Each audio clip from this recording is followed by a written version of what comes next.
Hi guys, bison trailer వచ్చేసింది. So మనం ఇప్పుడు ఫస్ట్ చూసి తర్వాత విల్ డిస్కస్ రా rustic what ever comes to our mind will talk it. Okay. Will talk about it. Okay, let's start the trailer.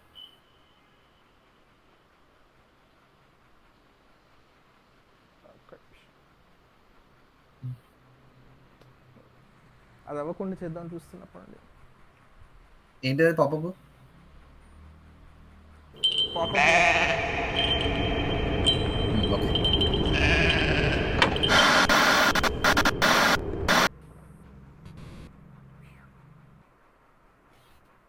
Yeah, నీకు ఎలా అనిపించింది? Actually చాలా అంటే చాలా ఇంట్రెస్టింగ్గా తీశారు. నాకు నాకు ఇంట్రెస్టింగ్ ఉంది, but at the same time ఇది ఏంటంటే like so much thought provoking. అంటే ఏంటంటే ఇది ఎప్పుడు నువ్వు ఇంతకుముందు చూడండి ఏం కాదు. అంటే ఇట్లాంటి సినిమాలు మనం చూసినవే ఆర్ చాలా మోస్ట్ ఆఫెన్ మనకు రీసెంట్గా చెప్పాలంటే మారి సెల్వరాజ్ సార్పట్ట లాగా ఉంది. ఒకవేళ సార్పట్ట మారి సెల్వరాజ్ అయితే ఇప్పుడు Bison is that answer for Sarpatta or నా సార్పట్ట లాగా or whatever it is or ఇంకా లైక్ దేర్ రూట్స్ నుంచి స్టోరీ ఫర్ దేర్ రూట్స్. స్పాయిలర్లోకి వెళ్ళకుండా సార్పట్టాలో ఏంటంటే పాలిటిక్స్ అనేది డైరెక్ట్ పొలిటీషియన్స్ చూపరు. ఎప్పుడు within the gangs culture caste వచ్చే పాలిటిక్స్. ఇందులో డైరెక్ట్ పొలిటీషియన్సే అంటే గ్యాంగ్స్లో ఉన్న వాళ్ళే పొలిటిక్స్లోకి వెళ్ళినట్టుగా చూపిస్తున్నారు. అమీర్ అనేది ఒక గ్యాంగ్. అండ్ ఇంకోటి ఏంటంటే ఇందులో ఇప్పుడు లాల్ ఉన్న సీన్స్ కానీ మనం చూపించినా కానీ అవన్నీ పాలిటిక్స్ సంబంధించిన సీన్సే ఉన్నాయి. అంటే డైరెక్ట్గా పాలిటిక్స్లోకి చూపిస్తున్నాడు.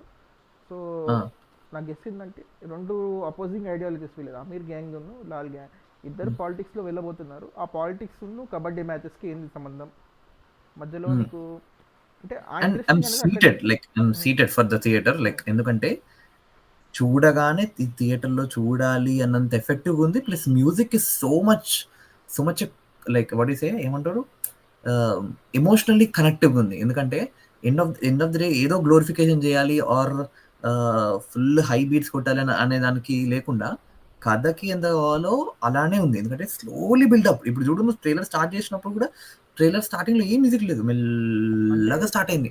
సినిమా పక్కన పెడితే ట్రైలర్ గురించి మాట్లాడినా కానీ trailer each and every moment they have designed editing తో సహా నీకు ఫస్ట్ లో స్క్రాచ్ రావడం కానీ ఇలాంటి స్టాటిక్ షాట్ ఉన్నప్పుడు స్క్రాచ్ సౌండ్ రావడం కానీ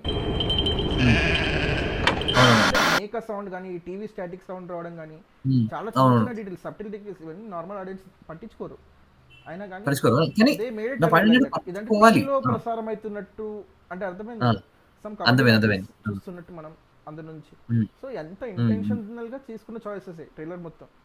everything each and every shot ని నీకు కొన్ని షార్ట్స్ ని బ్లాక్ అండ్ వైట్ లో పెట్టడం కానీ ఇవన్నీ కానీ everything is intentionally made, intentionally stitch. And ఏంటంటే మళ్ళీ ఇంకోటి ఏంటంటే ద థింగ్ ఇస్ ఈ ఎనిమల్ సింబాలిజం ని యూజ్ చేయడం మారికి అలవాటు బాగా, అంటే సిగ్నేచర్ లా అనొచ్చు. Signature okay. బట్ మళ్ళీ నీకు ఏంటంటే ఏదో ఉండాలని చెప్పి పెట్టాడు. ఇప్పుడు పరియన పెరుమాల్లో డాగ్ కానీ ఆర్ మనకి మామన్నల్లో పిక్స్ కానీ వాటికి ఉండాల్సిన ఇంపార్టెన్స్ ఉంటుంది. ఇప్పుడు ఏంటంటే యానిమల్ నుండి ఉంటుంది అన్నట్టు. సినిమా ఏం చేద్దాం అనుకున్నాడు యానిమల్ నుంచి స్టార్ట్ అవుతుంది. బట్ నాకేమనిపిస్తుంది అంటే trailer is meant to be trailer. Like ఇప్పుడు ఎందుకు ట్రైలర్, ఈ సినిమా ఏలో ఏముండబోతుంది, మీ ఎవరైతే రావాలనుకుంటున్నారో వాళ్ళు రావడానికి అని చెప్పి. ఇప్పుడు ఆ వెనకాల మనకి గోట్ ని చూపించినా, ఇక్కడ ముందు బైసన్ స్కల్ చూపించినా కూడా అంతే. దీని సింపాలిజం ఏందో మనకి ఇప్పుడు అర్థం కాదు, కానీ అది చూసినాక అంటే మారీ జనరల్ ఫ్యాన్స్ ఎవరైతే ఉంటారో ఆల్రెడీ ఫస్ట్ 3 మూవీస్కి వాళ్ళకి ఒక ఈ సినిమా కూడా అలాంటి ఉండబోతుంది, సేమ్ ఉండబోతుంది. అండ్ ఇప్పుడు ఆ సినిమాలు ఎవరైతే ఆ సినిమాలు ఎవరైతే నచ్చని వాళ్ళు ఉంటారో వాళ్ళు ఈ సినిమాకి రావాల్సిన అవసరం కూడా లేదు, చూడాల్సిన అవసరం లేదు. ఎందుకంటే ముందే సెట్ చేయమంటే ఎక్స్పెక్టేషన్స్. ఎస్, అంతే ఎగ్జాక్ట్లీ. లైక్ మళ్ళీ ఇంకోటి ఏంటంటే ధృవ్ విక్రమ్ కున్న లుక్స్ కి క్లాస్ మూవీస్ చేయొచ్చు, but still he choose to do a film with మారి సెల్వరాజ్ ఇస్ కంప్లీట్లీ ఒక డిఫరెంట్ మూవ్. అంటే జనరల్ చెప్తా, స్టార్ హీరో అంటే ఎవరైనా స్టార్ హీరో కిడ్స్ కానీ ఇండస్ట్రీలో దిగగానే పెద్ద రైటర్లతో చేసేయాలి, లేకపోతే నేషనల్ అవార్డు కొట్టేసేయాలి ఈ కసిలో ఉంటారు. కానీ విక్రమ్ చేసి ప్రతి మూవీ కూడా he wants to build the connect with the audience అన్నట్టు అనిపిస్తుంది. Exactly. And this going to be his biggest debut of the film. ఎందుకంటే ఇన్ ద ఇండస్ట్రీ. ఎందుకంటే ముందు 2 సినిమాలు, ఒకటి రీమేక్ అండ్ ఒకటి వాళ్ళ ఫాదర్‌తో చేసిన సినిమా అయినా కూడా ఇది కంప్లీట్‌లీ ధృవ్ విక్రమ్ మీద ఆధారపడి ఉన్న cinema. And supporting actors like Lal ఉండడం ఇస్ సో గ్రేట్. ఎందుకంటే ద థింగ్ ఇస్ లాల్ చూస్ చేసుకునే క్యారెక్టర్స్ చాలా పెక్యులర్ ఉంటుంది. ఇప్పుడు ఈ మధ్యలో చూసుకుంటే నువ్వు. ఎందుకంటే ఇప్పుడు వచ్చిన క్యారెక్టర్‌లో చేసుకుంటూ వెళ్ళొచ్చు. ఇప్పుడు అమీర్ అయినా గానీ, లాల్ అయినా గానీ, వాట్ ఎవర్ ఇట్ ఈస్. అనుపమకి ఇది 5th రిలీజ్, 4th రిలీజ్ ఈ ఇయర్. అవును. అంటే అది కూడా బాగా ప్లాన్ చేసుకొని వచ్చింది. అండ్ ఇంకోటి మోర్ ఆఫ్ ఎన్ ఈ సినిమా ఎవరి కోసం ఆర్ ఎక్కడ నడుస్తుంది అన్న పాయింట్ ఆఫ్ వ్యూ చూస్తే వాళ్ళ ప్లేసెస్ లో నడుస్తుంది ఎక్కువ. బయట అవుట్ ఆఫ్ లోకి వెళ్ళినప్పుడు మోస్ట్ ఆఫ్ ఎన్ ఆ కథలు నచ్చే వాళ్ళకి నచ్చుతాయేమో. ఎందుకంటే ఇప్పుడు ఎండ్ ఆఫ్ ది డే ఇప్పుడు బాగా ఈ పాన్ ఇండియా ఆర్ అందరు ఇండియన్ ఆడియన్స్ ని ఇంప్రెస్ చేయాలనే కోరిక చాలా మంది విరిపోయింది డైరెక్టర్స్ కి. But still Mari Selvaraj still stick on to the point, to the roots. మనం చెప్పాలనుకుంటున్నా కదా, మనం చేద్దాం. చివరికి ఇది నచ్చితే దీనంతట అయితే ఇదే రీచ్ అవుతుంది. ఆబ్వియస్ లాక్డౌన్ లో మూవీస్ అయితే రీచ్ అవుట్ అయ్యాయి పాన్ ఇండియా. ఇది అలానే నచ్చుతుంది. ఇప్పుడు పరిగణ పెళ్ళిమాన్ నచ్చే కదా ఇప్పుడు దడక్ 2 అని చెప్పి రీమేక్ చేసుకున్నారు హిందీలో. What ever the reasons, like ఆ సినిమాని ఎలా చేశారు, ఆ సినిమా ఏమైంది, దాని రీజన్ వేరే. కానీ before the making their initial thought was this could work big in North India. That was their thought, right? Like if Bison does well, and it's not about money always. Money థియేటర్లో ఎంత money are ఇది ఒకటే కాదు. ఇలాంటి సినిమాలు ఏమైతాయంటే నీకు reach out అయ్యే audience globally చాలా మంది ఉంటారు. యూ కెన్ సీ లైక్ ఇప్పుడు వేరే దేశాల నుంచి మన సినిమాల గురించి డిస్కస్ చేయడానికి ఆర్ మనం సినిమాలు చూడడానికి వేరే వాళ్ళు చాలా మంది వస్తున్నారు. వాళ్ళు చూసేవి మన తెలుగు కమర్షియల్ సినిమాలు కాదు, ఈ సినిమాలు.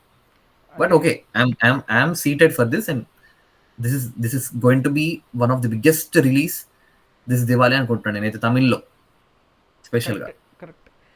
అండ్ మళ్ళీ వీళ్ళు దీని ప్రమోషన్స్ కూడా ఓవర్ గా ప్రమోషన్ చేయట్లేదు. ఎందుకంటే నాకు ఏమవుతుందంటే దీన్ని ఏ విధంగా చేయాలా. ఇప్పుడు ఇలాంటి సినిమాలు తీసుకెళ్లి నేను టీవీ ప్రోగ్రామ్లలో ప్రమోషన్ చేయలేను ఆబ్వియస్లీ. ఎందుకంటే టీవీ ప్రోగ్రామ్ చూసే ఆడియన్స్ వేరు, వాళ్ళు ఈ సినిమాలు చూడరు.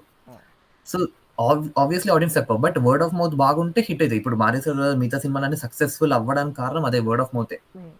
ఆమన్ననైనా కర్ణనైనా ఆర్ అయితే నీకు 2 షార్ట్స్ లో ఆ కాన్ఫ్లిక్ట్ ఎస్టాబ్లిష్.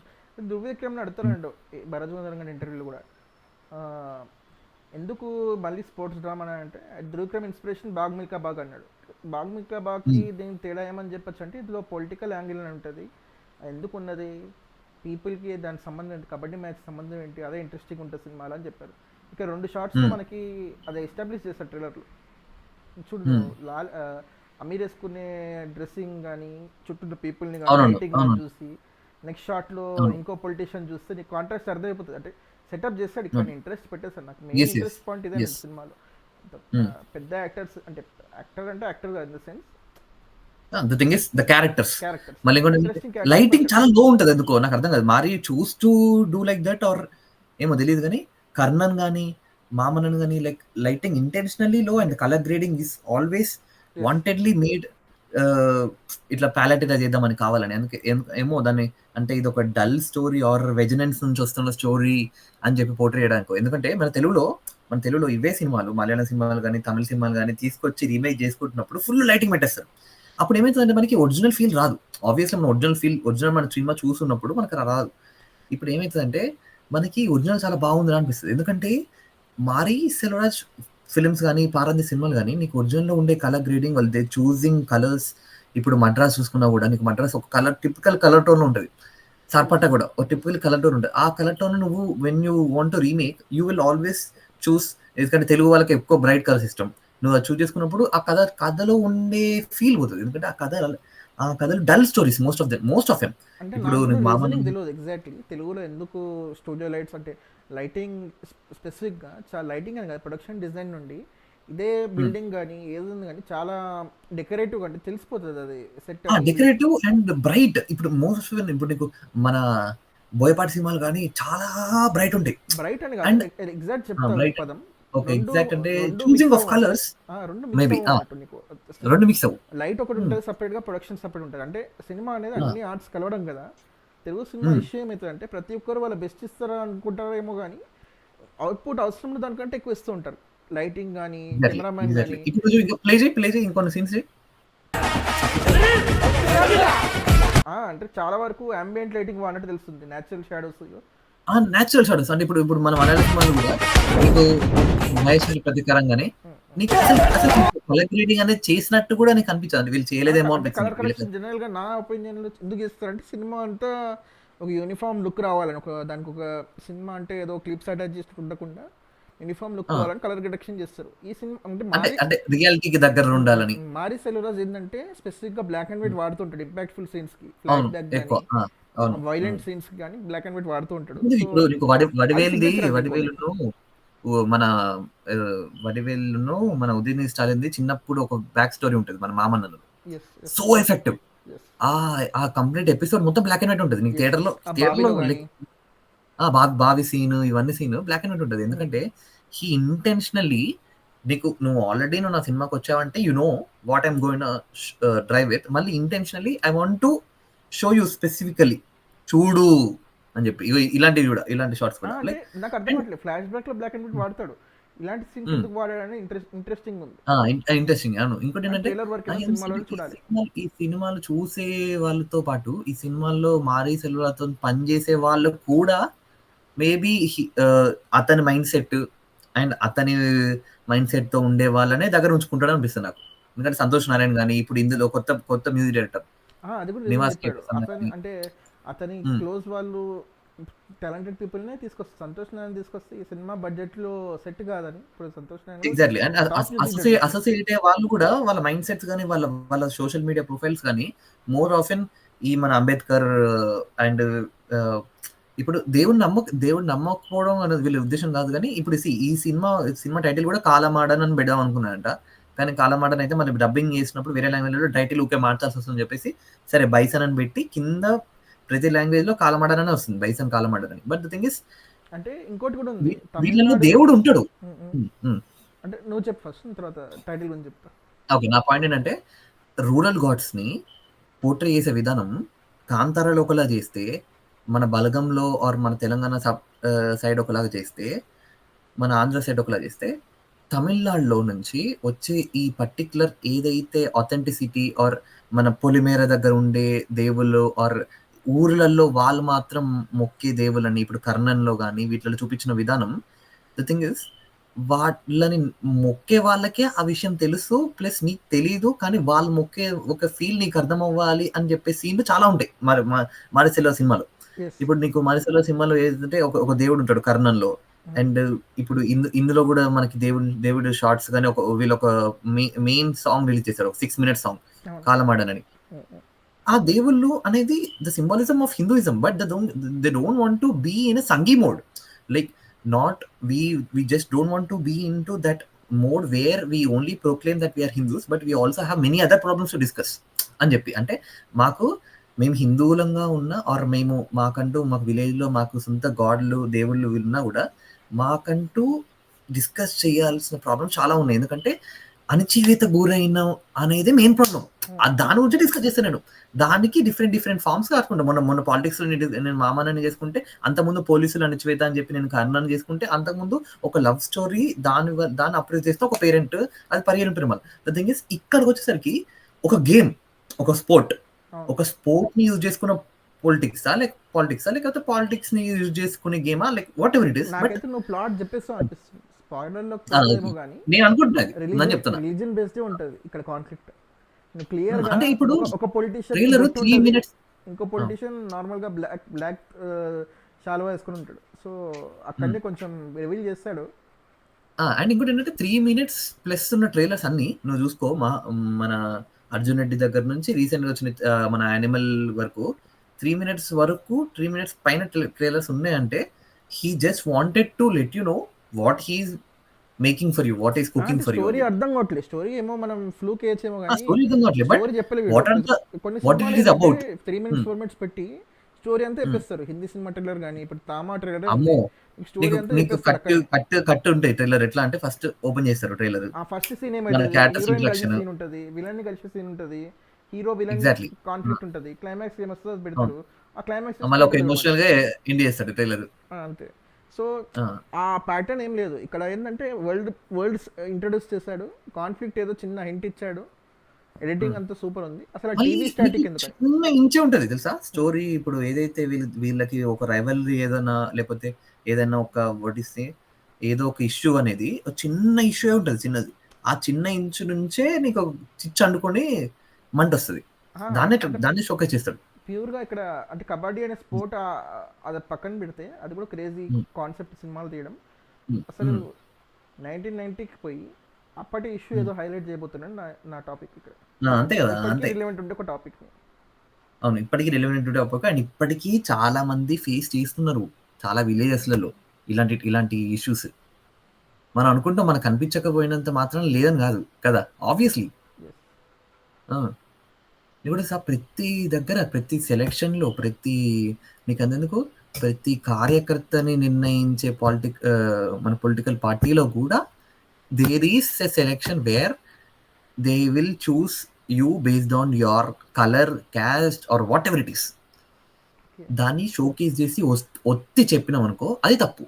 నువ్వు మారిసేరోలా సినిమాలు తీసి తప్పు, కానీ అలాంటివి ఉండొచ్చు. కానీ ఇలా జనాలకి ఇట్లుంటుంది అన్నట్టు హిపోక్రసీ. అంటే అలాంటి ఉన్నావో లేవో మనం తర్వాత డిస్కస్ చేసుకున్నాం. కానీ నువ్వు అంటే సినిమా అంటే ఇదని డిఫైన్ చేసుకున్నారు. ఎగ్జాక్ట్లీ, సినిమా అంటే ఎంటర్టైన్మెంట్. నేను అది కాదు సినిమా. ఇప్పుడు cinema is a medium of the director. What he want tell he will tell. If you want watch, if no it's fine. ఇప్పుడు అనుదీప్ కేవి నచ్చలేదు నీకు, అనుదీప్ కేవి సినిమాలు నచ్చలేదు, చూడకు. నీ నెక్స్ట్ సినిమాలు, నెక్స్ట్ వచ్చే ఫంకీ, మొన్న వచ్చిన ప్రిన్స్ చూడకు, ఎందుకంటే నీకు నచ్చవు. That's not your cup of tea. Same way నీకు మారి సెల్వరాజ్, పారంజీ సినిమాలు చూడకపోతే, నచ్చకపోతే చూడాల్సిన అవసరం లేదు. బట్ ద థింగ్ ఇస్, ఇది ఎవరి కోసం తీస్తున్నారో వాళ్ళ కోసం. అండ్ ఇంకోటి ఏంటంటే, ఇది his answer towards the society, towards the hypocrisy, towards the large political parties globally. ఎందుకంటే ఓన్లీ మన దగ్గరికి సంబంధించిన కథ మాత్రమే కాదు ఇది. నీకు జర్మనీకి వెళ్ళినా, లేకపోతే యూరోప్కి వెళ్ళినా, లేకపోతే ఆఫ్రికాకి వెళ్తే, ఆఫ్రికాలో లైక్ ఎంతమంది అంటే దాదాపు ఒక ఎగ్జాక్ట్లీ లక్షల మందిని తీసుకొచ్చి స్లేవ్స్ లాగా చేసి ఈ సివిలైజేషన్ ఏర్పడింది కదా అమెరికాలో. Okay, what ever the thing is okay. ఇప్పటికీ జనాల్లో అది ఉందన్నట్టు స్టిగ్మా, సోషల్ స్టిగ్మా ఉంది వితిన్ దేర్ పీపుల్. సొంత పీపుల్ అక్కడ ఉన్న ట్రైబ్స్, చాలా రకాల ట్రైబ్స్ ఉంటారు. వితిన్ దోస్ ట్రైబ్స్ కూడా they have social stigma. Rich people దగ్గర అంటే రిచ్ పీపుల్కి ఒక హైయర్ స్టేటస్ ఇచ్చేసి వాళ్ళు వాళ్ళకంటే లో ఫీల్ అయ్యి, ఇదంతా ఆటోమేటిక్ గా వాళ్ళకి రెస్పెక్ట్ చేయడం, ఇదంతా తెలియకుండా వచ్చేస్తుంది ఇంపీరియలిజం అక్కడ. ఓకే, మనం ఇంకా క్లియర్ గా డిస్కస్ చేద్దాం దీని సినిమా చూసిన తర్వాత. అంటే నాకైతే ఒక ఇంట్రీగా చెప్పారు కదా, ఇంట్రెస్టింగ్ గా సెటప్ చేశాడు. ఒక రిలీజియస్ అనేది, రిలీజియన్ అనేది వాళ్ళ ఒక బిలీఫ్, ఫేత్ లాంటిది. నాట్ ఏమంటాం, వాళ్ళ ఐడెంటిటీ. కానీ అలా అని చెప్పి అదే వాళ్ళ లైఫ్ కాదు. వాళ్ళ లైఫ్ లో వేరే థింగ్స్ కూడా ఉన్నాయి అన్నట్టు. రిలీజియన్ ఆ స్కల్ ఏదో ఉందో అది సింబాలిక్ ఇక్కడ. అది ఎందుకు వాటర్ లో పడేస్తాడు, అది ఎందుకు దేవుడి కాడ పెట్టాడు. అంతే. అంటే ఇప్పుడు జనాలు ఏదో అనుకుంటారు, ఈ సినిమాటిక్ గా చూపిద్దామని చూపిస్తున్నాడు ఏమో అనుకుంటారు, కానీ కాదు. ఈ హ్యాస్ సమ్ పర్టికులర్ రీజన్స్. అలాంటి డైరెక్టర్ అయితే ఎప్పుడో ఫెయిల్ అవుట్ అయిపోయేవాడే. ఓకేలే, it's fine. Let's watch bison in theatres. Hope you also watch theatres. Okay, చూడండి, ఇట్లాంటి సినిమాలు చూసి ఎంకరేజ్ చేయండి. ఎందుకంటే ద థింగ్ ఇస్, ఓకే, మనకి వాడు చెప్పే వాయిస్ కి మీరు అగెయిన్స్టా, లేకపోతే like you also stand by హిమ్మా అనేది next secondary. But thing is, you have to watch everything. That's what I mean. ఎందుకంటే మీరు చూస్తేనే తెలుస్తుంది మీరు ఎటు దిక్కు స్టాండ్ తీసుకోవాలని చెప్పి. చూడకుండా మాట్లాడడం తప్పైతే నా ఫీలింగ్. కబడ్డీ మ్యాచ్ కోసమే చూడొచ్చు అనిపిస్తుంది. మీకు షార్ట్ కట్ చేసి ఎలా షార్ట్ కట్ చేసి చూసినాం అసలు. And the thing is, like cinema మొత్తం, ట్రైలర్ మొత్తం అందరూ సీరియస్ గానే ఉన్నారు. ఒక్క షాట్ కూడా కావాలని వాళ్ళు నవ్వుతున్నప్పుడు, వాళ్ళు హ్యాపీగా ఉన్నప్పుడు పెట్టలేదు. ఎందుకంటే రొమాంటిక్ సాంగ్స్ ఉన్నాయి ఇందులో, మనకు రిలీజ్ చేశారు. కానీ ఆ సాంగ్స్ పెట్టచ్చు. ఎందుకు మనకి సెటప్ చేస్తుంది ఇక్కడ. ఎగ్జాక్ట్లీ.